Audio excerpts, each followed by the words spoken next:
Les doy la bienvenida a todos ustedes, a todas ustedes a este nuevo acto del ciclo Palabra. El ciclo Palabra intenta que la variedad de voces, la variedad de estilos, la variedad de presencias sea una muestra también de la variedad que hay en nuestra sociedad, no solo en la literatura, sino en términos generales. Hoy contamos con la presencia de una escritora.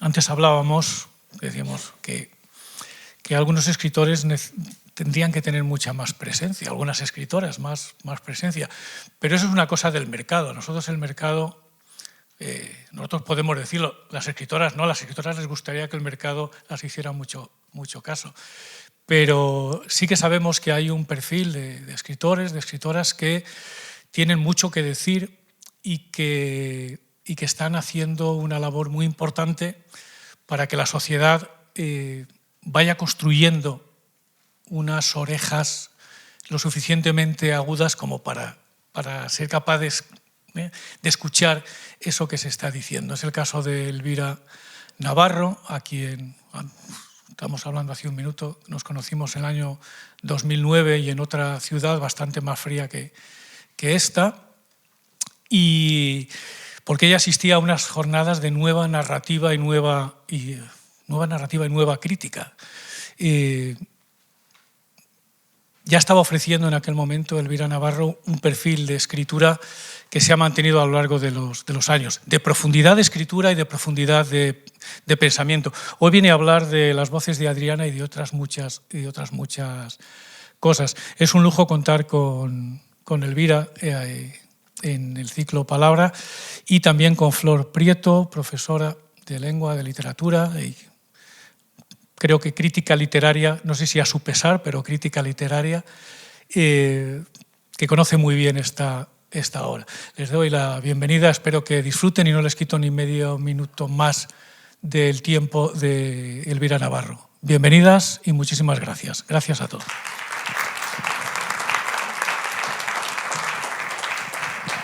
Buenas tardes. Vamos a dejar por aquí este libro del que vamos a hablar dentro de un poquitín, ¿vale?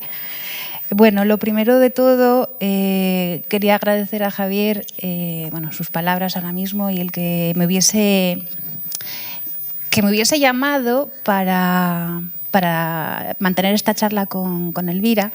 Él la conocí hace un montón de años, bueno, yo son unos pocos menos, pero tuve la suerte de presentar la anterior obra de Elvira Navarro, La isla de los conejos, en 2019 en la Feria del Libro.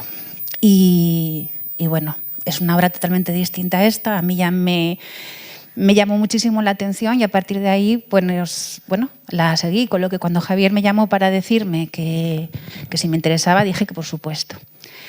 Por otra parte, quiero agradecer pues, al Niemeyer y a que se haga el ciclo de la palabra, el que hayan también tenido en cuenta que yo estoy aquí hoy, porque me parece, una cosa chulísima, que ojalá se hiciesen más sitios que en Avilés. El poder mantener conversaciones sobre la palabra. Parece que la palabra solo tiene que interesarles a los escritores o a los profesores de lengua castellana y literatura, ¿no? Que somos como, ¡ay, la palabra! Ya, yo me vine arriba, es hablar de la palabra y ya directamente dije, tengo que estar ahí. Y luego quiero agradecer pues, al público que esté aquí, porque eso demuestra que la palabra no solamente nos llama la atención a nosotras, ¿no? En este caso cada una por lo suyo, sino que hay mucha gente que está interesada en la palabra y en lo que ella significa. Y bueno, antes de comenzar a preguntarle a Elvira un poco sobre la obra y algunas otras cosinas, os quería contar un poco sobre la biografía, sobre lo que es la vida literaria de Elvira. Estudió filosofía, ha colaborado con revistas y diarios variados como El Público, El Mundo, ABC, El País. Ha ejercido la crítica literaria en algunas de esas revistas o en otras, en un blog, fue editora de Caballo de Troya, compagina la labor literaria con la de impartir talleres de escritura creativa. Es autora de un blog que está ahora mismo un poco parado, del que vamos a hablar luego, que es Periferia, en la que pues investiga un poco sobre los barrios limítrofes de Madrid, más o menos conocidos. En 2010 fue incluida en la lista de los 22, no me quiero equivocar, 22 mejores narradores en lengua española menores de 35 años de la revista Granta, que a mí me parece que no le damos el suficiente peso a veces a estas cosas. Y en 2013 fue elegida una de las voces españolas con mayor futuro por la revista El Cultural.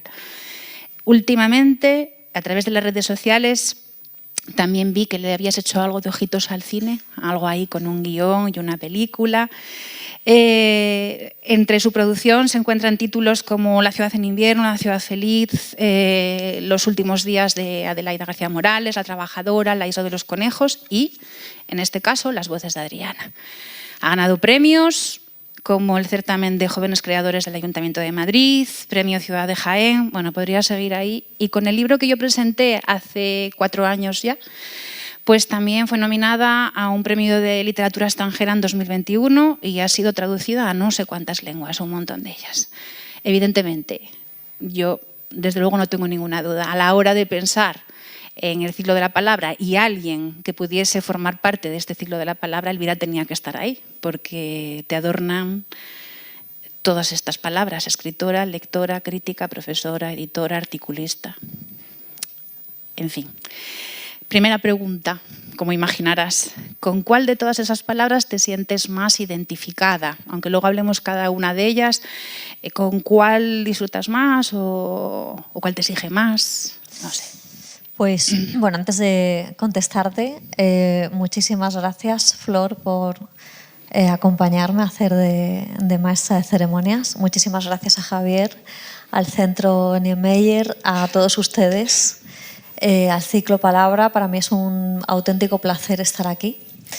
Y bueno, ya yendo a tu pregunta, realmente yo solo de todas esas cosas que has dicho, solo me identifico con ser escritora. Sin nada. Porque es mi vocación, ¿no? Escritora, además, fundamentalmente de ficción, ¿no? Incluso este libro, Las voces de Adriana, que tiene mucho componente autobiográfico, no deja de ser también ficción. El resto, por ejemplo, yo doy talleres de escritura creativa, como ha dicho Flor. Ahora mismo me siento bastante bien en mi papel de profesora de escritura creativa, pero durante mucho tiempo me sentía, ahí sí que tenía yo esto que dicen de síndrome de la impostora, porque yo jamás había pensado que iba a dar clase, no entró jamás en mi cabeza y además al principio se me daba muy mal. O sea, me ha costado mucho aprender a ser profesora, ¿no? O sea, yo he tenido que aprender, no era vocacional. Fui editora también y no pienso volver a ser editora nunca más. Ahí nunca me acostumbré. Porque ser editora es tan absorbente como ser escritora. Es decir, el trabajo de edición, de llevar una colección de libros, de escoger los libros, de hablar con los autores, de editarlos, es un trabajo a tiempo completo absolutamente. Y yo creo que el ser editor es también muy, muy vocacional, ¿no? Porque o te gusta mucho o es muy costoso. Y mi faceta articulista me gusta más porque tiene más que ver con escribir.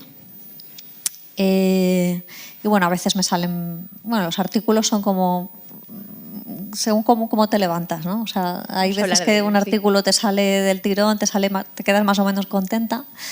Y otras veces cuesta más, ¿no? O sea, el articulista también tiene que tener un pie bien puesto en la actualidad y yo a veces que no tengo el pie bien puesto en la actualidad. Pero vamos, esa faceta también me gusta, pero en la que me reconozco plenamente es en la de ser escritora. Pues si te parece, vamos a hablar, antes de empezar a hablar un poco de Las voces de Adriana, comentar todas estas facetas y bueno, y algunas cosinas más. Entonces, mira, empezando como docente de cursos de eso que estabas diciendo de escritura creativa, a mí se me plantea una duda. Siempre me parece que tiene que ser muy difícil cuando el docente es un escritor que tiene su estilo propio. Me imagino que cuando llegan los alumnos, ¿no? Esos otros escritores en ciernes, o me imagino que habrá gente que no escribió nunca nada, que tiene una idea sin más, que tiene un texto ya hecho. ¿Cómo se, no sé, cómo se lleva pues intentar guiarlo hacia un sitio que no sea el tuyo exclusivamente? Porque claro, me imagino que es muy difícil orientar a alguien cuando a lo mejor tú harías algo totalmente distinto según tu estilo. O sea, supongo que es un reto. Sí, es un reto.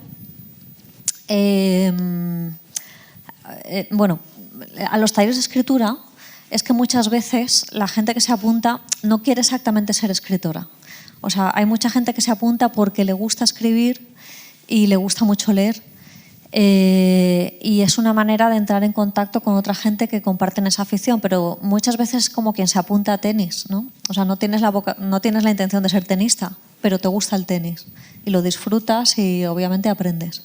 Entonces hay un porcentaje alto de la gente que viene a talleres que no quiere ser escritora exactamente, pero sí quiere aprender a expresarse mejor mediante la escritura, lleva muchos años escribiendo, bueno, muchas veces para sí misma o, en fin.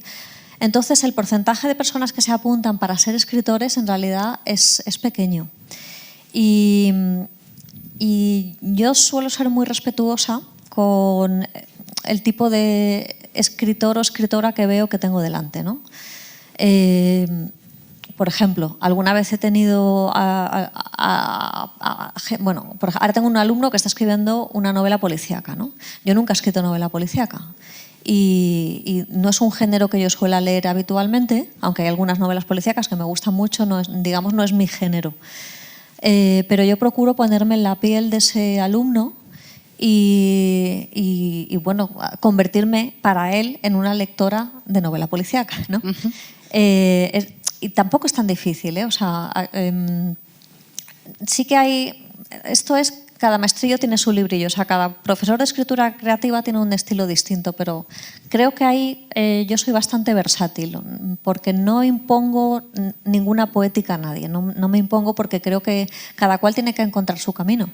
Entonces yo lo que procuro es, pues eso, si alguien está escribiendo algo que no tiene nada que ver con lo que yo hago, sin embargo, bueno, le encuentro el gusto al texto. Finalmente, muchas veces, cuando un texto funciona con cosas muy básicas, como por ejemplo la tensión narrativa, que haya suspense, que los diálogos estén bien hechos, que, en fin, que haya un ritmo narrativo bueno, ¿no? que el lenguaje sea un lenguaje trabajado. Y eso en realidad lo puedes trabajar bastante bien, aunque no tenga nada que ver con tu poética, porque son cosas muy técnicas de un texto, ¿no? Entonces, pues, en fin, eso es lo que hago. Vamos con la edición. Vamos con en la edición. 2015 se te planteó el reto de ser editora por un año en Caballo de Troya, que había sido además la editorial que te había editado el primer libro, ¿verdad? Antes dijiste, no repetiría. No sé, a mí me llama la atención, ¿no?, lo de ser editora. ¿Por qué no repetirías? ¿En qué consistía ese trabajo como para decir? Porque además sacaste adelante un libro que yo leí hace años y de hecho estos días preparando un poco esta charla recuperé El comensal de Gabriela Ibarra y me parecía, no sé, me parece que tiene que ser un bombazo, ¿no? El dar con un libro, porque además ella era una escritora novel, ¿no? Yo creo que era el primer libro, un libro que a mí me parece, la verdad, un libro pequeñito y lo que contiene ese libro es tremendo. Entonces, cuéntanos un poquito. Pues bueno, Caballo de Troya es un sello dentro de un gran grupo que es Penguin Random House, dedicado a las nuevas voces fundamentalmente. No solo se publican nuevas voces, pero sobre todo se publica gente que está empezando a dar sus primeros pasos, o a lo mejor gente que ha publicado en editoriales muy pequeñas y que los libros no han tenido suerte ninguna. Entonces Caballo de Troya saca a esa autora o autora. Entonces Caballo de Troya es un sello que fue en principio para un editor que ya llevaba mucho tiempo descubriendo nuevas voces, que era Constantino Bertolo.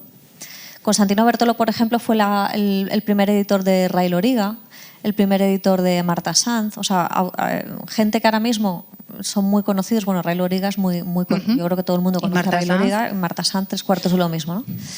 Entonces, Constantino, que en ese momento llevaba Debate, que ahora mismo Debate es un sello que ya solo publica ensayo, le hicieron un sello para él chiquitito, Caballo de Troya, que era un sello muy barato. O sea, los libros inicialmente de Caballo de Troya ni siquiera tenían un dibujo de portada, sino que tenían todos la misma edición, que era un caballito dibujado, y solo cambiaban el color del caballito. Y entonces Constantino estuvo ahí haciendo una labor de descubrir lo que él siempre había hecho, nuevas voces, y Constantino se jubilaba. Llegó un momento que le llegó la edad de jubilación. Entonces había la posibilidad de buscar otro editor del perfil parecido a Constantino Bértolo. Lo que pasa es que eso era muy difícil, o sea, porque Constantino Bértolo es un editor, digamos, estos con mucho peso, ya un editor histórico, ¿no?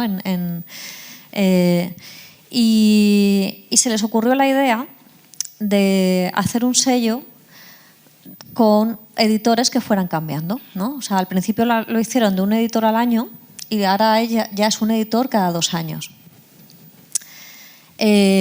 Bueno, por variar, o sea, fue un experimento, ¿no? Entonces a mí me tocó ser la primera editora después de Constantino, que fue o sea, que yo tenía que hacer un año. Claro, me lo dijeron con 3 meses de antelación, o sea, me lo dijeron creo que en junio, y yo tenía que sacar el primer libro creo que en septiembre, ¿no?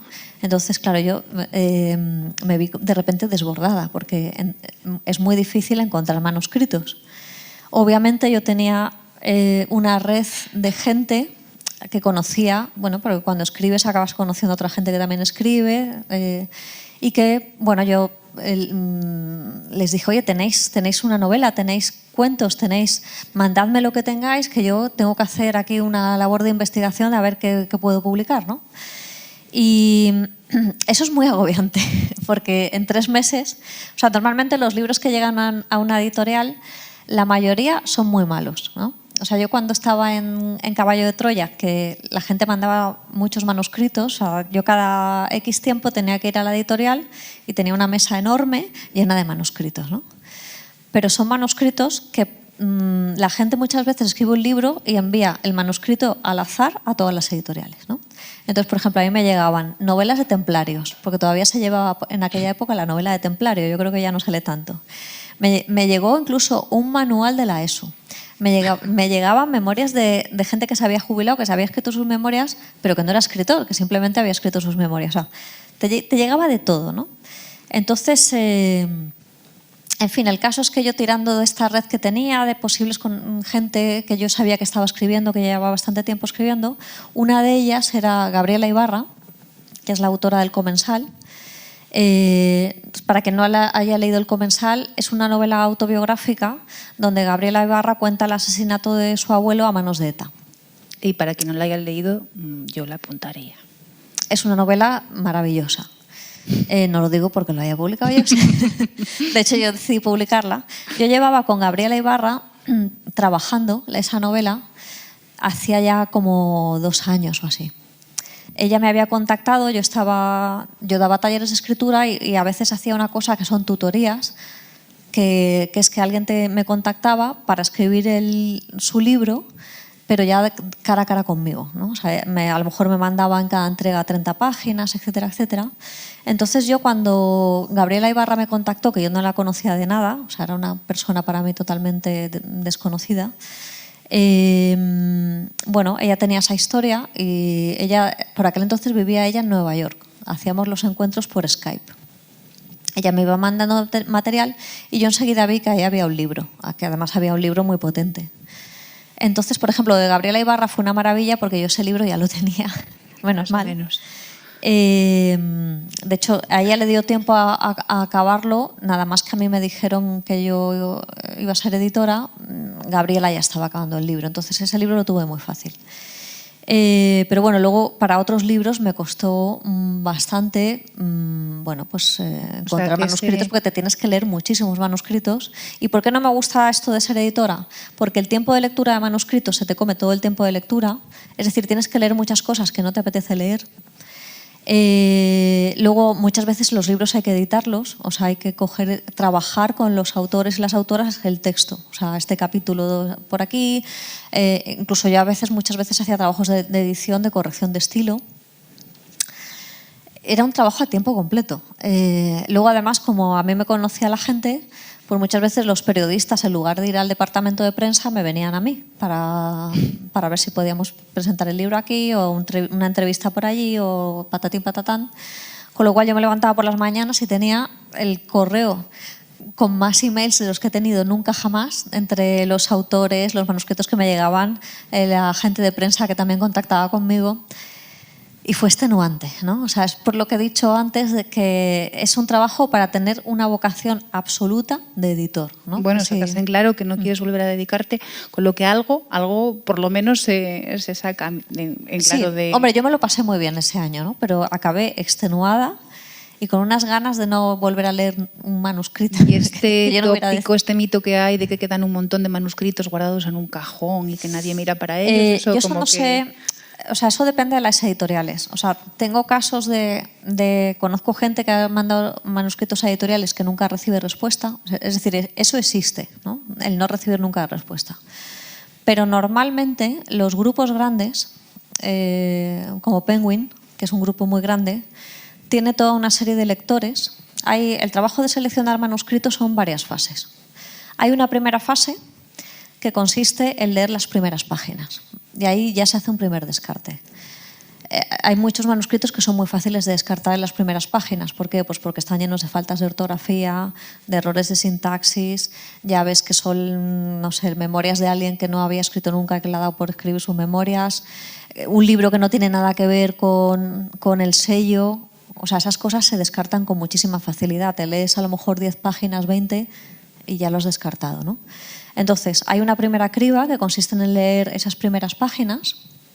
Luego hay una segunda criba, que los libros que pueden parecer interesantes ya se pasan a lectores que trabajan para la editorial, lectores profesionales, y esos lectores profesionales hacen un informe de lectura y hacen una valoración.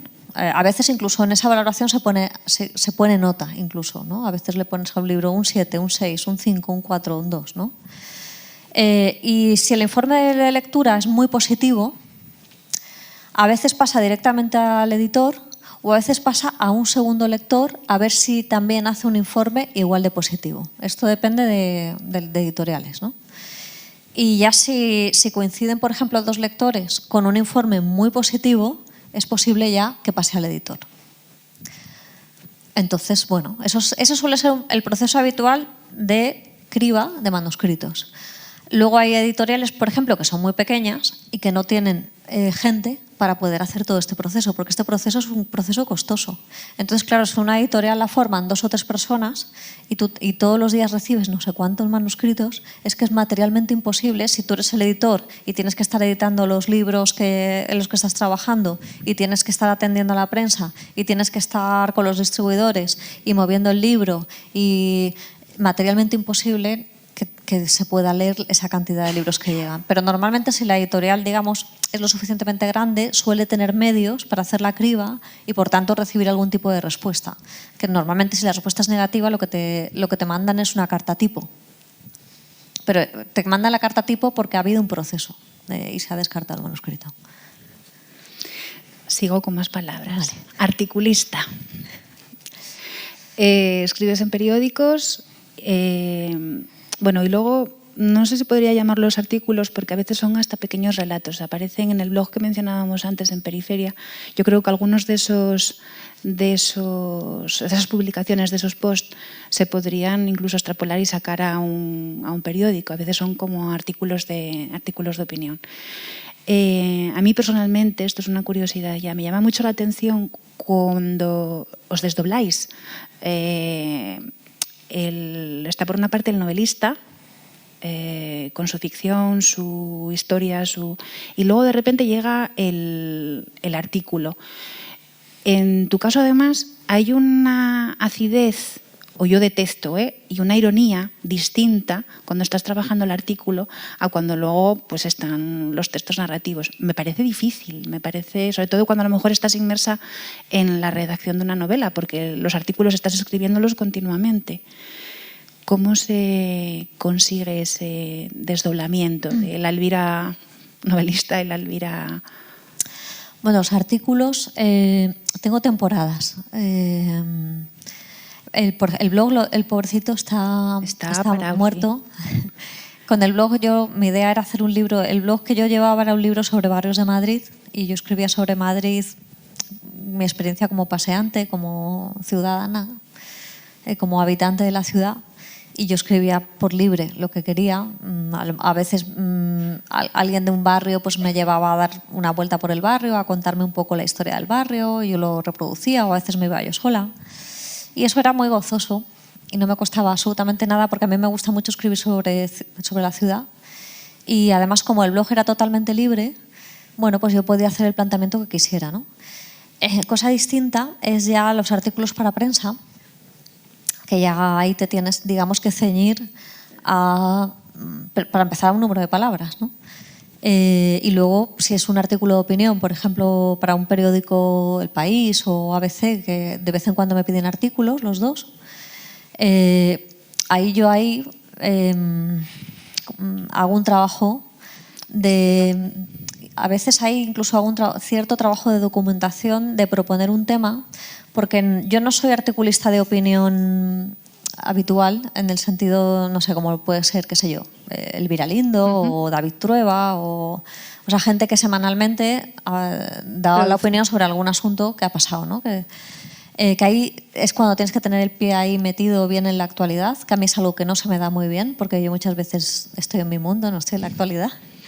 Pero cuando a mí me suelen pedir artículos, es un poquito de artículo un poco más de fondo, como proponer un tema, ¿no? Entonces yo ahí sí que trato de mirar algún ensayo que a mí me llame la atención, o yo que estudio filosofía a veces tiro de ciertos temas que tienen relación con la filosofía, porque para mí es más fácil, digamos, ir a mi formación como filósofa, aunque luego yo no he sido filósofa. Y me cuesta más, o sea, me lo paso bien y al mismo tiempo sufro un poco, porque no es mi voz natural. Mi voz natural para mí está en los libros, y cuando tengo que escribir un artículo es muy directo, ¿no? O sea, parece que te vas a encontrar ya ahí con la gente, ¿no? Mientras lo estás escribiendo. Entonces ahí procuro no dar simplemente opinión, sino aportar datos para que la opinión esté, aunque sea mi opinión, pero por lo menos para tener algún tipo de fundamento, ¿no? No sé, un pequeño ensayito más que un artículo. Y bueno, es un terreno donde yo me muevo, no sé si me muevo cómodamente. O sea, a veces sí, a veces me sale bien, pero otras no me quedo contenta. Crítica. Pero me gustaría preguntarte, en cuanto a crítica literaria, a ver, esto es pues una idea que me vino así. En los últimos años ha surgido pues un movimiento, de hecho yo hago eso, ¿vale? Un movimiento importante de reseñas, no sé si se les puede llamar reseñas, pero sí, opiniones, ¿no? Un poco jugar con la palabra sobre las lecturas de los libros a través de las redes sociales. Uh-huh. Las redes sociales es un tema del que luego hablamos con las voces de Adriana, que no solamente lo utilizas con las voces de Adriana, yo creo que es un tema que tienes ahí. Pero, por ejemplo, de cara a lo que es reseñar y hacer crítica literaria, cada vez cobra más peso pues redes como puede ser Instagram, como sobre todo Twitter también. O sea, las redes sociales cada vez están siendo más fuertes. Me imagino que, pues hay de todo y hay que hacer un poco de limpieza y quedarse a lo mejor con las reseñas más importantes. Pero tú también lo usas, o sea, en tus propias redes sociales. Todavía hace poquito, me parece, además coincidíamos porque no reseñábamos, sino que hablábamos muy bien de un libro que comentamos antes, el de Marta Jiménez Serrano. Uh-huh. ¿Favorece a los escritores? ¿Te gusta este sistema? Ahora que estáis inmersos, además, hablar de los escritores sois, lo comentábamos antes Javier y yo, sois como una especie de rockeros. Tenéis que hacer giras y esto forma parte también un poco de la gira, ¿no? Este mundo nuevo de las redes sociales. Bueno, pues, a ver, la crítica. Yo voy por partes. Sí, o sea, primero por la crítica, luego me voy a las redes sociales. Yo estuve haciendo crítica así, digamos, un poquito más profesional para la revista Que Leer. Lo que pasa es que la revista de Keller quebró, entró en concurso de acreedores. Ahora la revista de Keller sigue, pero ya son otros dueños. Y yo jamás me sentí cómoda haciendo crítica. O sea, crítica de esa manera. No me sentía cómoda haciendo crítica porque soy juez y parte. O sea, yo no soy un crítico que no escribe novelas, ¿no? O sea, un crítico profesional que a su labor, que normalmente muchas veces los críticos profesionales pues son a menudo profesores de universidad o de buenos lectores que tienen una buena formación y son capaces de situar un libro dentro de una tradición, de argumentar bien las innovaciones que pueda tener ese libro. Tienen, digamos, una amplitud de lecturas que no se queda simplemente en las lecturas de la actualidad o en las lecturas de los autores que te gustan, sino que, en fin, que, digamos, una formación buena, ¿no? Yo no me sentía ahí cómoda, insisto, porque era juez y parte y al final no me sentía libre para decir mi opinión. O sea, porque muchas veces yo el libro que me daban para reseñar yo conocía al autor, ¿no? Incluso a veces me caía muy bien. A veces eran amigos míos. Te ponen en una situación porque te puede no gustar un libro de un amigo o de alguien que conoces. Te ponen en una situación que no. Y además es muy tentador, no sé, o sea, si tú eres juez y parte, bueno, o sea, finalmente te estás comparando con lo que están haciendo todos. No sé, es un sitio que creo que un escritor no debería estar ahí, ¿no? O sea, creo que un escritor no debería hacer crítica en un medio donde se hace crítica seria, ¿no? Yo distingo entre la crítica bien hecha. La crítica bien hecha realmente creo que ahora mismo en los medios hay muy pocos críticos que hagan buena crítica. O sea, creo que cada vez más los medios incorporan a gente que le gusta leer, pero que no tienen esa formación tan sólida para hacer una crítica bien fundamentada. Creo que esto se debe a que la crítica cada vez tiene menos peso y que además las colaboraciones en prensa cada vez se pagan peor, con lo cual hacer una buena crítica literaria es un trabajo. Además es un trabajo que lleva, o sea, si tú haces una buena página de un periódico, oye, lleva bastante tiempo, ¿no? Y tienes que leerte bien el libro, subrayarlo, estudiarlo. Si te van a pagar 100 euros o 200, pues a mucha gente que a lo mejor lo podría hacer muy bien no le compensa. No sé si me explico, ¿no? Sí, sí. Y a veces lo que te encuentras es gente que está ahí porque quiere figurar en el periódico, ¿no? Pero que como críticos ves que no tienen solvencia, ¿no? Y eso está ocurriendo ahora mucho. Y distingo entre ese tipo de crítica y la lectura que puede hacer un lector, que puede ser muy buena lectura, pero que no tiene por qué... O sea, si yo, por ejemplo, en mi Instagram, que yo hay veces que hablo de libros en mi Instagram, posteo un libro, yo no considero que yo en mi Instagram haga crítica de libros. Simplemente yo doy mi opinión, o sea, mi opinión muy someramente, o sea, escribo 2 o 3 notitas sobre el libro, no querría ponerme a hacer crítica porque ni siquiera me apetece. Simplemente si hay un libro que me ha gustado mucho. Yo, por ejemplo, en mi Instagram, libros que no me han gustado no los pongo. O que no me o a lo mejor me han gustado regular o sí, pero no. O sea, solo subo cosas que realmente me han gustado de verdad, ¿no? Para empezar, ¿no? O sea, con lo cual ahí ya hay una crítica que yo me callo. Y luego... O sea, en Instagram es poner un poco... O sea, en Instagram te encuentras con muy buenos lectores. Por ejemplo, Flor es muy buena lectora. Pero no hay una criba. O sea, un lector de Instagram, pues a lo mejor en Instagram o en Goodreads, es toda esta serie de sitios donde uno puede dar su opinión. Yo creo que las opiniones tienen que estar bien... O sea, quiero decir, yo veo mucha gente que lee y que... ¿Cómo decir? Que solo lee bestseller, ¿no? Solo lee bestseller.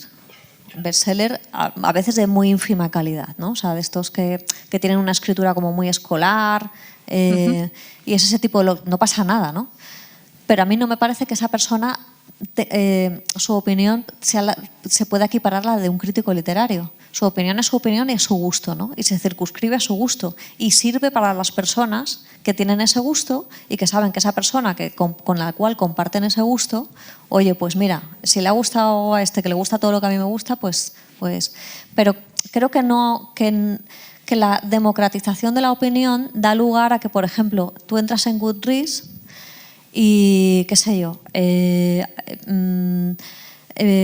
otro día estaba mirando Elizabeth Costello de Coetzee, que es un libro maravilloso, tiene una notita muy baja para ser Coetzee, que yo le pondría un 5 porque es un genio, y te vas al libro de la novela romántica de no sé quién escribe de estas novelas románticas que son de sujeto, verbo, predicado y no sé qué, y tiene un 5, ¿no? O sea, la nota media es quiero decir, o esto también se ve en el cine, ¿no? O en el cine, películas muy malas, te vas a Film Affinity, no sé qué, y tienen valoraciones espectaculares, ¿no? Películas estas súper comerciales que, bueno, que sí, que funcionan en lo comercial, y luego películas buenísimas, ¿no? Yo estaba el otro día viendo las de Carlos Saura.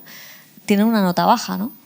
Entonces, digamos, la opinión en sí misma, oye, pues te puede servir de cierta guía, pero hay que tener en cuenta que a ti te pueden gustar más las hamburguesas del McDonald's que una buena paella en el mejor restaurante de paellas de Valencia. A ti te pueden gustar más las hamburguesas de McDonald's. Oye, pero lo siento, pero no es lo mismo que una buena paella, que tiene buen género y que se ha cocinado bien y que no lleva aditivos malos y cosas así. No sé si me explico, ¿no? Perfectamente.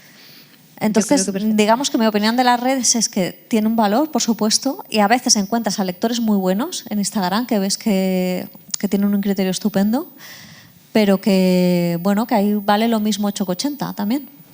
Bueno, cambia la forma de acceder, entiendo, a la lectura gracias a las redes sociales. O sea, siempre las digamos que las penalizamos mucho, ¿no? Hablamos de ellas, pero yo sí que veo que, bueno, en este Bookstagram, en esto de leer y demás, yo creo que tiene un peso, o sea, que a veces a los escritores os favorece ese boca a boca, porque antes a lo mejor no era tan boca a boca, ahora se puede hacer ese boca a boca y va muy rápido además. Sí, o sea, favorece pero también fragmenta.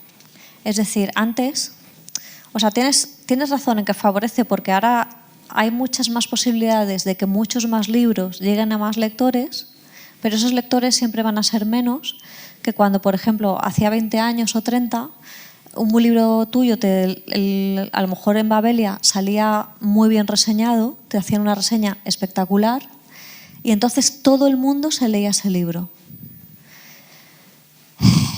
¿Qué quiero decir con esto? Pasa un poco como con las series. Ahora es muy difícil encontrar a alguien que se lea o que esté viendo lo mismo que tú, ¿no?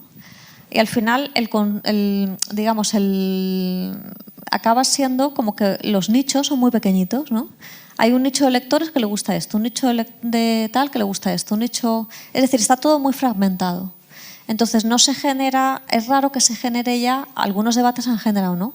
Pero que todo el mundo esté hablando sobre un libro cada vez es más difícil, ¿no? Sino que tu circulito habla de este libro, el otro circulito de aquí habla de este otro, ¿no?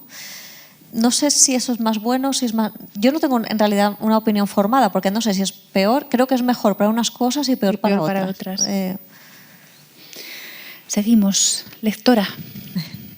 Para dejar escritora ya casi para el final. Lectora. ¿Cómo es Elvira Navarro como lectora? Lectora de libros en español. Bueno, siempre somos así como un poco profetas de nuestra tierra. Yo creo que cada vez se está leyendo más y se está dando publicidad más a escritores españoles, o al menos esa sensación tengo. Están saliendo voces, aprovechando las voces de Adriana, a la palestra un montón de ellas, gente yo creo que muy buena, y yo creo que se está leyendo bastante en España. Eres lectora de literatura española. Sí, yo soy lectora de literatura española. Para mí la literatura española fue muy importante en mi formación como lectora. La española y la latinoamericana también. Porque yo fui, como casi todos los que escribimos hemos empezado a leer siendo muy niños, y yo tenía una gran voracidad por la lectura. Entonces me acuerdo de investigar por mi cuenta los típicos nombres que salían en el libro de texto, ¿no? O sea, a lo mejor en tu libro de texto del bachillerato, yo he estudiado bachillerato, ya la ESO ya no me ha llegado. A lo mejor estudiabas, qué sé yo, me acuerdo yo en mi época, nos leíamos Luces de Bohemia de Valle Inclán, La colmena de Camilo José Cela, El árbol de la ciencia de Pío Baroja. Pero cuando tú estudiabas, por ejemplo, a Camilo José Cela, no solo se hablaba de Cela, se hablaba de toda la generación de escritores de posguerra, ¿no? Entonces yo me apuntaba esos nombres y los buscaba, ¿no? Me apuntaba, qué sé yo, Carmen Martín Gaite, Rosa Chacel, y yo iba por mi cuenta como investigando esos nombres que no eran las lecturas obligatorias pero yo los leía porque yo ya me encantaba leer, ¿no? Y ya tenía clarísimo que era escritora. Entonces ahí hubo autores españoles, sobre todo de posguerra, que para mí fueron muy importantes. Por ejemplo, Ignacio Aldecoa, los cuentos de Ignacio Aldecoa. Por ejemplo, Rosa Chacel, que para mí es una de mis autores de referencia. Carmen Martín Gaite, yo la adoro también. Nada de Carmen Laforet. Qué sé yo, no sé, bueno, se leía en aquella época mucho a Delibes, yo luego he seguido leyendo mucho a Delibes también. Umbral, los que vinieron después, Benet, Torrente Ballester. O sea, yo crecí con esos libros, ¿no? Y yo creo que lo que lees en la adolescencia y la primera juventud es fundamental, ¿no? O sea, es lo que te forma como lectora. Entonces, para mí ahí la literatura española, sobre todo de esa época, tuvo mucho peso. Y también, ya te digo que autores latinoamericanos también. O sea, fui una gran lectora del boom latinoamericano. De hecho, La isla de los conejos, yo recuerdo cuando lo leí, a ver, Elvira Navarro, en mi opinión, escribe, a veces tiene un punto así un poco oscuro, vamos a ir ya casi hablando con las voces de Adriana. El gusto un poco por el terror, a veces por situaciones así un poco grotescas, y hay algún relato que a mí me recordaba a Mariana Enríquez. Algunos relatos de Mariana Enríquez, que también ella, pues se ceba un poco con ese miedo y esa cosa, ¿no? que deja. Así que, veo esa literatura hispanoamericana. Quería empezar a hablar un poco ya de las voces de Adriana, pero antes me gustaría leeros una cosa, aunque se vaya a poner colorada, porque, es una entrevista que te hizo para Nueva Tribuna Recaredo Veredas, en la que, a mí me parece que dice mucho. Pocas autoras ponen en juego su prestigio y sus ventas en cada obra. Elvira Navarro es una de ellas. Todas sus obras son apuestas de alto riesgo, que contienen un alto componente de experimentación. Gracias a autoras como ella, la narrativa encuentra nuevos lugares, donde otros autores pueden establecerse. Es, por lo tanto, una especie de aventurera literaria. Las voces de Adriana es su última obra y posiblemente la mejor, tanto por su magnífica escritura como por su estructura y, sobre todo, porque lo que cuenta nos afecta a todos. Las voces de Adriana, para quien no lo haya leído todavía, son 3 historias que, en mi opinión, podrían ser independientes, luego ya poniéndoles más condimentos, ¿no? El padre, la casa y las voces, todas unidas por el hilo que es Adriana, que es nuestra narradora. En ella el tema de los muertos, de la memoria, de la herencia de la memoria, no sé, quizá la historia familiar, el tema del duelo, porque esto es un duelo. Se habla de todo eso, pero se habla de muchas cosas. Aprovechas en el libro para, aunque solo sean pequeñas pinceladas, hablar de muchísimos temas. A mí me gustaría empezar por hablar de la arquitectura de la novela. ¿Cuál fue el origen de las voces de Adriana? Y esas 3 partes, un poco cómo conseguiste enlazarlas, porque, insisto, aparentemente podrían ser historias distintas, 3 relatos, y entonces, que nos contarás un poquito cómo surgió Las voces de Adriana. Pues una novela que surge de varios sitios.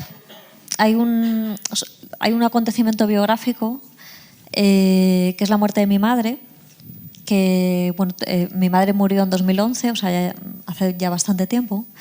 Entonces, yo me puse a escribir sobre ese hecho de manera totalmente personal. O sea, para mí, no sé, para mí la escritura me ayuda a afrontar la experiencia, las cosas que me ocurren, y no tenía idea yo de hacer ningún libro. O sea, y en 2015, me acuerdo, vi una película de Carlos Saura que se llama Criacuervos, que seguro que la habéis visto muchos de vosotros. Lo que no la habéis visto os la recomiendo fervorosamente.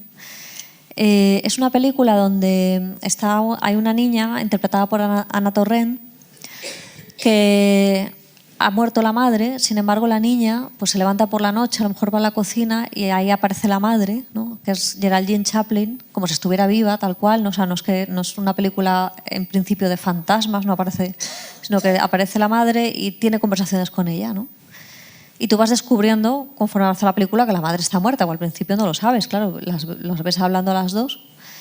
Y hay un momento de esa película que aparece esa niña ya mayor, de adulta, hablando de su infancia, y la interpreta Geraldine Chaplin. Es decir, es la niña convertida en adulta, interpretada por su propia madre, ¿no? Y ahí tuve como una especie como de epifanía, de shock que me dio, y me di cuenta hasta qué punto, dentro de una misma familia, los distintos miembros se contienen los unos a los otros, ¿no? O sea, nosotros llevamos dentro a nuestro padre, a nuestra madre, a la abuela, al abuelo, a los seres que han sido importantes, los llevamos dentro. Y cuando yo vi aquello me puse a escribir en la tercera parte de la novela, que es Las voces, donde una madre, una hija y una abuela van monologando, ¿no? O sea, habla un rato la abuela, habla un rato la madre, habla un rato la hija, y en ese monologar que van contando cada una de ellas un poco su vida, hay un montón de ecos, ¿no? O sea, la vida de la madre reverbera en la vida de la hija, la vida de la abuela reverbera en la vida de su propia hija y de su nieta, ¿no? Y fue una escritura muy inspirada en el sentido de que lo escribí prácticamente del tirón, ¿no? O sea, creo que tardé 2 días en escribir eso. Y cuando terminé yo dije, ¿qué he hecho aquí? Esto... me vi con un texto de unas 70 páginas más o menos, que yo sabía que ese texto no lo podía publicar así sin más, porque es un texto que tiene mucha densidad emocional. Es un texto que es como si te levanta alguien a las 7 de la mañana, te saca de la cama y te mete dentro de una discoteca, ¿no? Que no te ha dado tiempo ni a tomarte el café y ya, o sea, no te has entonado, no te has tomado los cubatitas para ir a la discoteca, no has hecho ganas de... Es decir, es un texto que necesitaba un contexto, ¿no? Entonces, poco tiempo después, digamos que hubo otro duelo. La parte más autobiográfica de todo el libro es la parte central, que se llama La casa, que habla de una casa de un pueblo, que es la casa de mi abuela. O sea, digamos, si hay algo absolutamente autobiográfico en el libro, porque luego las voces y la parte del padre tienen componentes de ficción. O sea, hay cosas que me invento, pero la casa del pueblo es la casa de mi abuela, ¿no? Que para mí fue un duelo cuando mi abuela pues la metieron en una residencia y la casa ya se quedó vacía, ¿no? La casa de mi abuela es una casa de pueblo, de un pueblo de Córdoba, una casa de estas grandes, con un zaguán, de estas entradas que alrededor tienen las habitaciones muchas de ellas sin ventana, porque antiguamente pues las casas se construían, o sea, las que daban a la calle bien y las que no daban a la calle no tenían ventana. El salón, luego la cocina con la bodega, porque en la bodega se colgaba la matanza, con el patio, con el corral, porque antiguamente había ahí gallinas. Una casa donde mi abuela había vivido prácticamente toda su vida, donde se había creado mi madre. En fin, estas casas donde la gente vivía. Una casa con vida. Sí, y que además, no solo porque yo creo que ahora mismo, por ejemplo, yo sí tengo que hablar de mis casas, no tengo ninguna casa, porque yo me he estado mudando de casa. Cada X tiempo me estoy mudando de casa, ¿no? Vivo de alquiler.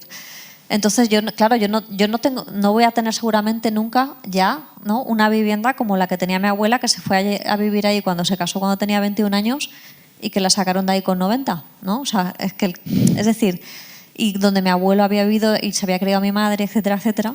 Es decir, estas casas que se ha vivido tanto en ellas, ¿no?, que parece que las paredes están impregnadas de la vida de sus habitantes cuando se quedan vacías, ¿no? Y yo sentí cuando sacaron a mi abuela de su casa un duelo por la casa, ¿no? Porque ya si sacaban a mi abuela de esa casa ya nunca más iba a ser habitada, ¿no? O sea, porque no, bueno, porque es muy difícil ya que alguien se adapte a vivir en una casa así, ¿no? O sea, son casas maravillosas, pero también muy complicadas, porque son grandes, difíciles de mantener, están viejas y se te van a caer encima cualquier día. Total, que yo escribí toda una parte, que es la segunda parte, que es la parte de la casa, que yo ya cuando la estaba escribiendo me daba cuenta que esa parte estaba dialogando con las voces, ¿no? O sea, porque las voces de la madre y la abuela muerta son las voces que habitan en la casa, ¿no? Y yo ahí ya dije, aquí está el libro, o sea, este es el libro. Entonces la parte de la casa es una parte donde hablo del espacio sobre todo, ¿no? Del espacio, de la gente que la habitó, de cómo Adriana se crió en esa casa, la casa de la abuela. El espacio es uno de tus temas, Elvira. Sí. El espacio es uno de mis temas. Sí. En esta novela es un espacio distinto, porque bueno, la trabajadora es la ciudad feliz es la ciudad. De hecho, hay siempre como una necesidad, es la ciudad, o sea, la ciudad y esos barrios marginales. Antes comentábamos, cuando estábamos hablando con Javier, que te encantaría perderte por las calles de Avilés, porque yo creo que es, de hecho dije, yo creo que es tu rollo, ¿no? El buscar esas calles que están así un poco fuera de lo que sería el centro, romper límites, porque es una cosa que también utilizas bastante en tus novelas, el salirte un poco. Recuerdo a la niña de La ciudad feliz, a Sara, esa necesidad que tiene de pasarse de la calle donde le han dicho sus padres que tiene su límite. En cambio llegan las voces de Adriana y yo lo que noto es lo rural. Abandonamos un poco la ciudad y pasamos a esa casa y hay ciudad, porque hay ciudad, evidentemente, sobre todo en la primera parte, en el padre, pero luego llega a lo rural, que no sé si es un canto a lo rural, porque yo creo que juegas un poco con todo, lo idealizas por una parte, esa abuela y esa casa donde todavía están las voces de esas personas queridas, pero luego también hay una crítica. Sí, hay un movimiento en mis libros, en mi literatura, que no sé ahora por dónde me voy a ir. Es verdad que yo en los primeros libros sobre todo sacaba espacios urbanos, bueno, sobre todo, casi todo eran espacios urbanos. Lo que pasa es que cuando yo llego a este libro que tiene este componente autobiográfico tan fuerte, claro, una parte de mi vida ha transcurrido en un pueblo, porque yo me crié en buena medida con mi abuela y nunca perdí el vínculo y, en fin. Entonces, yo necesitaba hablar de toda esa parte porque una parte de mi familia pertenece a ese universo y yo misma, una parte de mí también pertenece a ese universo. O sea, yo soy la típica niña que se crió en el pueblo con su abuela, pero luego ya se fue con los padres a la ciudad, pero luego volvía todo el verano y se pasaba todo el verano en el pueblo todo lo que podía, o sea, los 3 meses y se podía pasar 4. De hecho, eso es una de las cosas que alabas del pueblo, ¿no? El vivir libremente. Absolutamente, una maravilla. Entonces, o sea, aquí empezamos con la figura del padre, que la figura del padre, digamos, el padre pertenece a un entorno urbano, ¿no? Yo quería contrastar una familia formada por una madre que pertenece a un entorno rural y un padre que pertenece a un entorno urbano, ¿no? Entonces, la primera parte transcurre en Valencia y ahí sí que sale un poco más de ciudad, pero el cambio que doy con las voces de Adriana es que sobre todo el espacio que sale son las casas, que ya es un espacio interior, porque yo necesitaba hablar de la memoria de la protagonista, de sus propias habitaciones interiores, ¿no? Entonces, por ejemplo, la parte de la ciudad, aunque sale Valencia, sobre todo lo que más sale es la casa que tiene el padre en Valencia, ¿no? Entonces yo ahí describo la casa del padre. La casa no es la protagonista del primer, o sea, no. Ahí el protagonista es el padre, el padre está ligando con mujeres porque se ha quedado viudo y no quiere estar solo, pero yo hablo mucho de cómo ha cambiado esa casa, que es la casa donde ya ha vivido con sus padres a raíz de la muerte de la madre, ¿no? Como la casa lentamente también se va transformando porque la persona que más cuidaba la casa ya no está, ¿no? y de esa casa de ciudad paso a la casa del pueblo. Es decir, o sea, aquí vuelve a ser protagonista el espacio, pero son espacios interiores, que son El espacio es un personaje más en tus novelas. Aquí, desde luego, en la segunda parte es el protagonista absoluto. Y luego ya cuando llegamos a las voces, ya deja de haber espacio.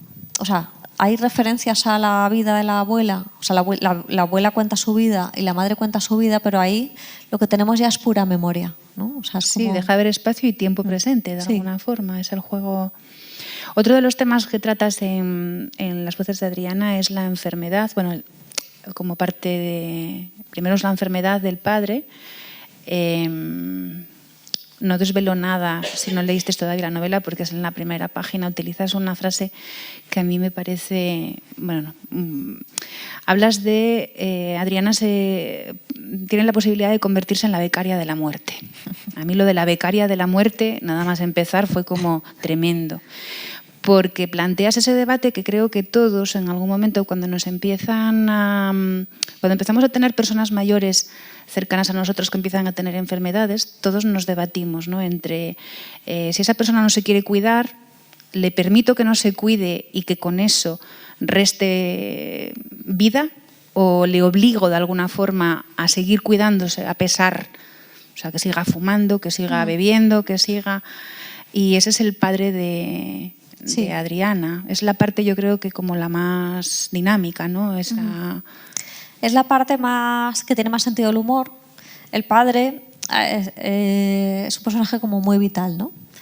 Entonces, bueno, él está tranquilamente ahí ligando con mujeres a través de Mythic a ver si encuentra novia y de repente le da un ictus, ¿no?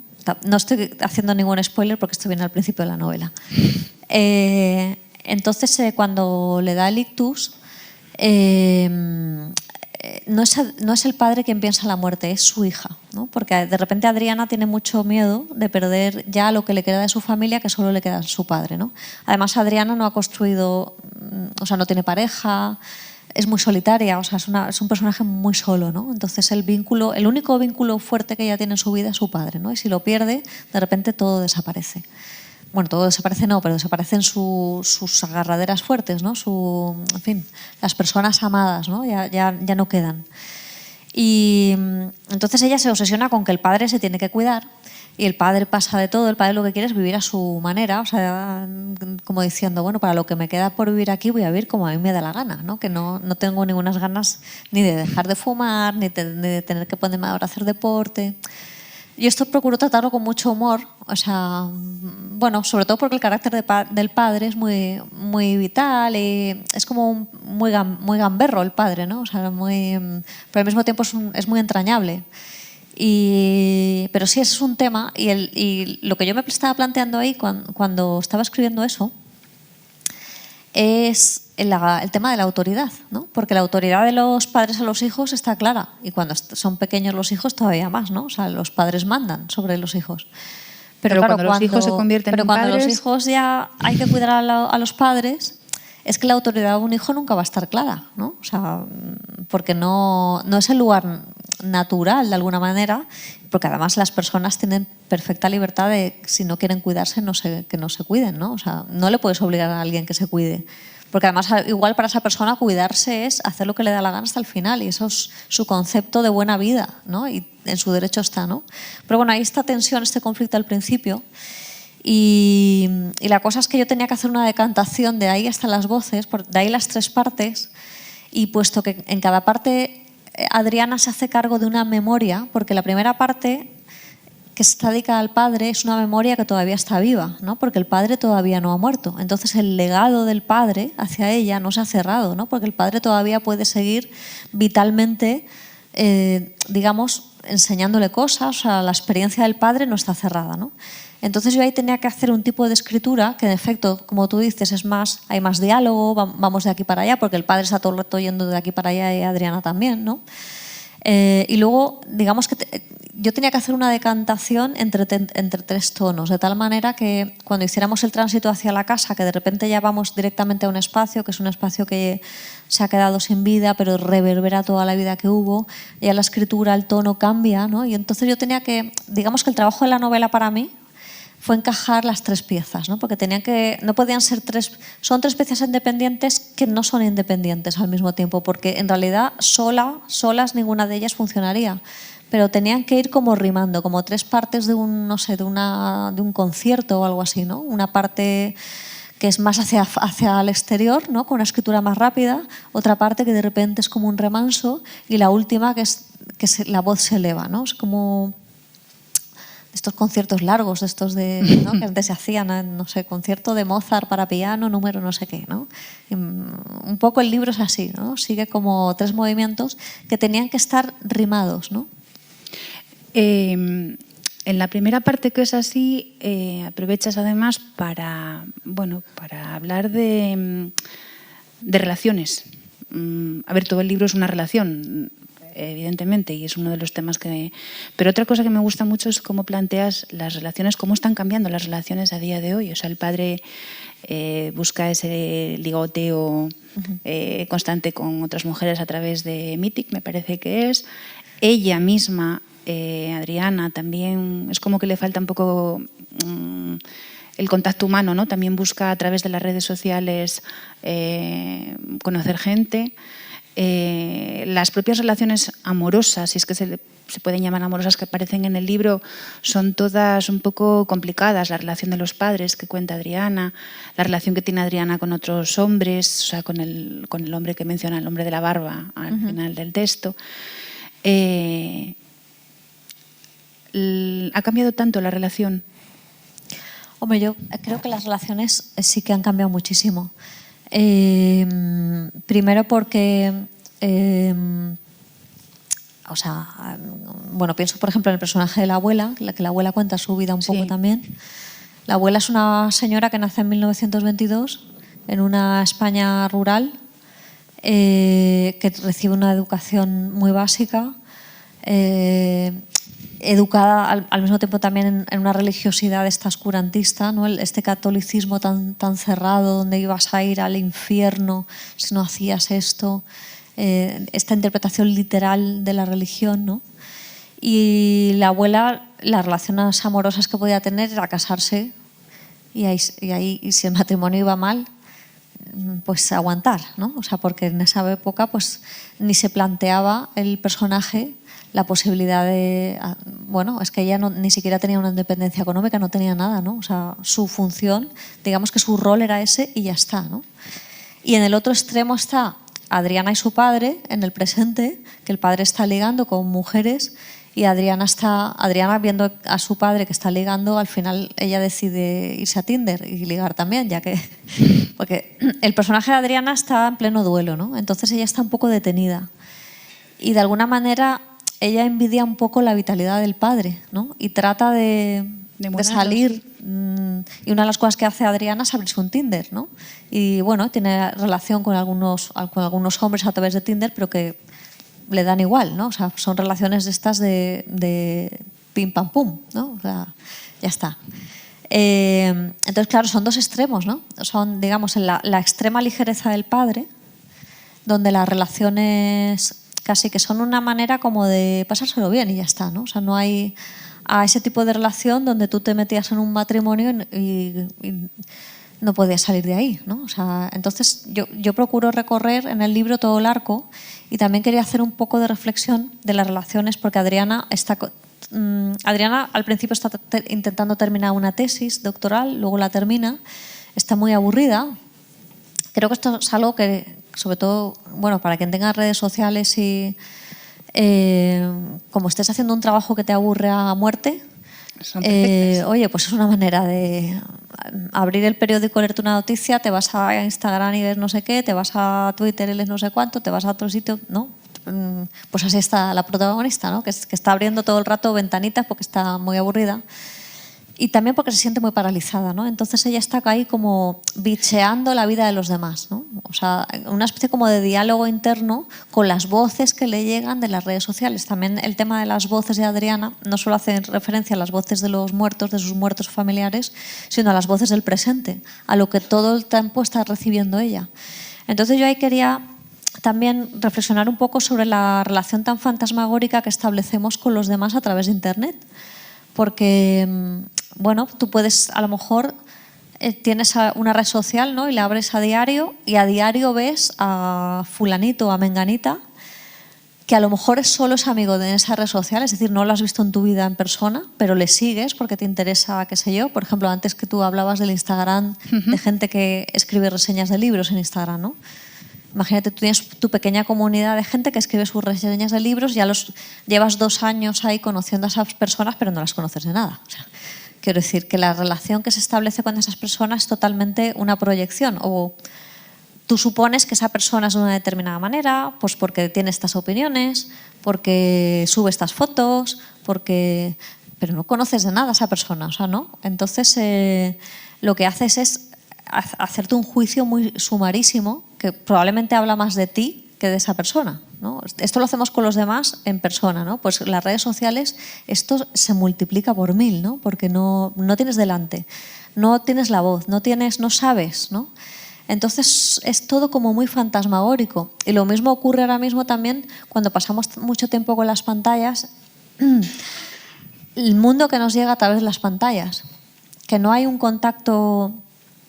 Yo no digo, antes uno tenía la posibilidad de tener un contacto con el mundo a diario, en el mundo donde vivía, ¿no? En esta ciudad, en este barrio, no existía esa posibilidad de, a pesar de que ahora mismo también tenemos esta ciudad, este barrio, estos amigos, sin embargo pasamos mucho tiempo, no sé si están contabilizadas las horas, pero pueden ser muchas al día, en este otro mundo de la pantalla, donde lo que estamos leyendo noticias o estamos viendo vídeos de YouTube de no sé qué, ¿no? Ahora hay vídeos de YouTube de todo, ¿no? Hay vídeos de accidentes de avión, vídeos de animales haciendo cosas, y ahí podemos pasar, hay gente que está enganchada a eso, que pasa horas ahí, ¿no? Entonces el mundo que te llega ahí está como ya totalmente desfigurado, ¿no? O sea, alguien que se pasa horas viendo vídeos de ratitas, ¿no? Horas viendo vídeos de accidentes de avión.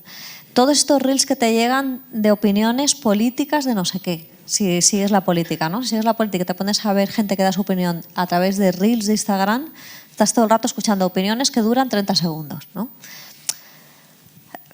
Se descompone un poco la faz o sea, ya no sabes desde dónde te está llegando esa opinión, no sabes quién es, no sé. Es como, por eso digo que hablo como del mundo cada vez más fantasmagórico, más evanescente, más... Cada vez más voces. Cada vez más voces, todas conformando un griterío, pero desdibujando no sé, el mundo, si quieres. Bueno, yo no sé si es el momento, si alguien quiere hacer alguna pregunta a Elvira. Hay por ahí, me parece, además un micro, en caso de que alguien quiera hacer alguna pregunta, para no acaparar yo la conversación. Son muy tímidos. Aquí adelante.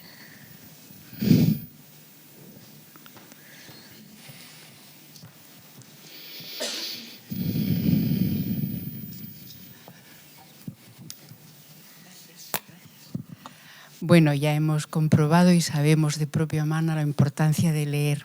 Y yo tengo una gran preocupación con los niños y los jóvenes de hoy, porque las nuevas tecnologías están invadiendo sus vidas y yo no sé qué consecuencia va a tener eso sobre los futuros lectores.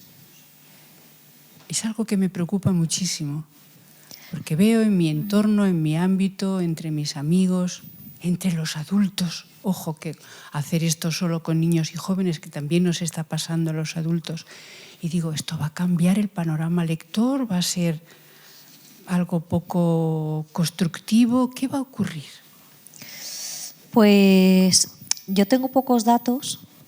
Yo supongo que se deben de estar haciendo estudios incluso de qué está ocurriendo. Creo que de todas maneras, hablar de un fenómeno que está ocurriendo de manera inmediata siempre es bastante difícil de delimitar, ¿no? O sea, hasta que no hay cierta perspectiva histórica no se puede ver bien el asunto. Pero yo lo que veo, por ejemplo, entre algunas sobrinas que tengo es que ahora, por ejemplo, hay plataformas, bueno, no sé si son plataformas exactamente, pero bueno, sitios en internet donde tú puedes escribir, ¿no?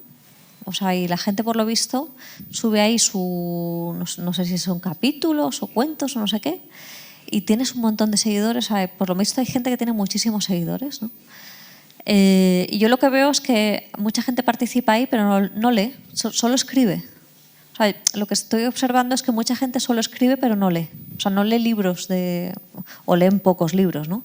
Para luego el tiempo, proporcionalmente, que pasan ahí escribiendo sus cosas, ¿no? Yo no sé, no tengo datos de que pueda estar pasando. Me comentan amigos que tienen hijos más pequeños que sí que hay un problema evidente de concentración, porque están acostumbrados a pasar de un sitio a otro, o sea, pero ya de un texto a un vídeo, a una foto, o sea, es como todo muy rápido. Pero yo no te sé decir, no sé si Flor tiene más contacto, tú tienes más contacto con gente joven, ¿no? Sí, pero soluciones creo que ninguna, porque yo creo que aquí hay algunos profes de lengua castellana y literatura y sé a ciencia cierta que es algo que nos preocupa bastante. Hombre, yo quiero creer, la verdad, que no es para tanto. En las aulas encontramos de todo y hay todavía un montón de esperanza. Solamente falta pues que a lo mejor las administraciones, no lo sé, bueno, por decir algo, ¿no? Que se hagan más ciclos de la palabra, que se eche una mano más a las librerías, a las bibliotecas, que se cuiden más los planes de humanidades, que se cuide más a los chavales y chavalas que realmente son humanistas a día de hoy, porque sí que los hay, y en el momento que se les cuide, yo creo que va a ir un poco mejor, pero hace falta cuidarlos, claro. Claro que sí. Ojalá, ¿eh? Ojalá. Gracias. No sé si hay alguna preguntina más. Yo le quería contestar a él. Qué bien. Y... Yo soy librera. No, pero sin esto, más fácil. Vale. Yo soy librera. Tengo una librería en Avilés y te aseguro que no está perdida toda la esperanza con los niños y con los jóvenes. Lo que pasa es que hay que ir, hay que empujarles a veces, pero igual que a mí me empujaron a la biblioteca de mi instituto o a Clarín en su momento, a Casona incluso. Quiero decirte, si solos a lo mejor no, pero acompañados desde luego que sí, porque la lectura sigue estando ahí. Que lo que te leen no es lo que tú leíste a los 15 años, no es Chacel, no es Carmen Laforet, no es Marcé, como fue en mi caso Ángel González. Pues no, mi hija lee cosas que a mí me espeluznan, las cosas como son, o sea, pero lee. Entonces ya llegará su Marcé, llegará su Rosa Chacel, pero hay que empujarles a que se acerquen,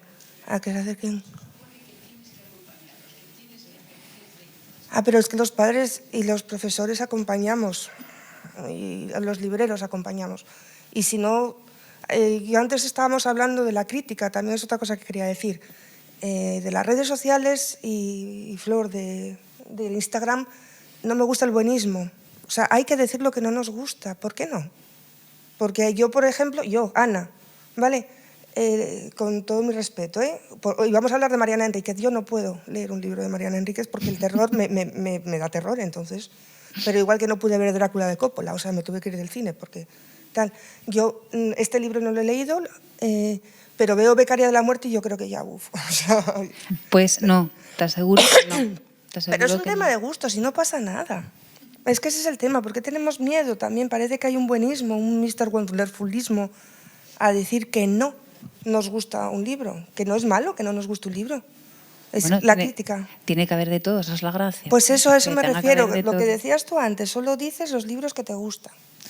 A mí una opinión... A ver, yo distinguí entre un Instagram personal, que es mi caso, y el crítico, ¿vale? Para mí el crítico tiene la obligación de decir no solo que no le gusta, porque a mí que algo guste o no guste es como decir me gusta la vainilla o me gusta el chocolate, es como no decir nada. Tiene que fundamentar por qué un libro es bueno o es malo.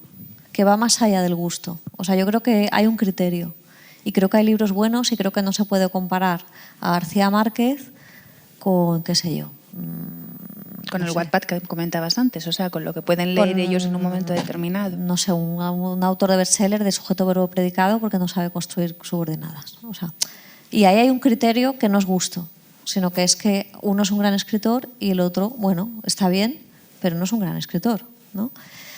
Yo lo que decía antes es que si tú eres un crítico en un medio, obviamente tú estás, para mí hay una responsabilidad como crítico de decir y de fundamentar. Y de ninguna manera ese fundamento tiene que ser un fundamento de gusto, sino que tiene que ir más allá del propio gusto. Para mí un buen crítico es alguien capaz de ir más allá de su propio gusto. Pero otra cosa distinta es Instagram, o sea, es tu espacio personal, ¿no? Donde tú no tienes, o sea, no tienes por qué, hombre, tú si quieres puedes hacer un Instagram de crítica, nadie te lo impide, pero no tienes por qué, porque es un espacio personal tuyo, ¿no? Entonces yo en mi espacio personal, puesto que yo no soy crítica profesional, yo solo pongo los libros que me gustan. Si yo fuera crítica profesional, para empezar no lo publicaría en Instagram, querría dinero, o sea, porque es un trabajo. No sé si me explico. Y en Instagram yo las cosas que subo es por gusto. ¿Alguna pregunta más? Pues bueno, yo podría seguir preguntándole cosas a Elvira porque me quedan ahí un montón de cosas en el tintero. Pero bueno, ya vamos más o menos en tiempo. Agradecer pues, al público que haya escuchado esta charla. Ojalá hubiésemos tenido más tiempo porque yo podría seguir y yo sé que ella también podría seguir. Agradecerte, Elvira, que hayas venido a Avilés, que estés aquí en el Niemeyer. Ojalá más ocasiones, que Javier ponga a funcionar el teléfono y empiece a llamar. Y nada, y muchas gracias por todo y nos veremos en la siguiente, espero. Pues muchas gracias a ti y gracias a vosotros. Gracias.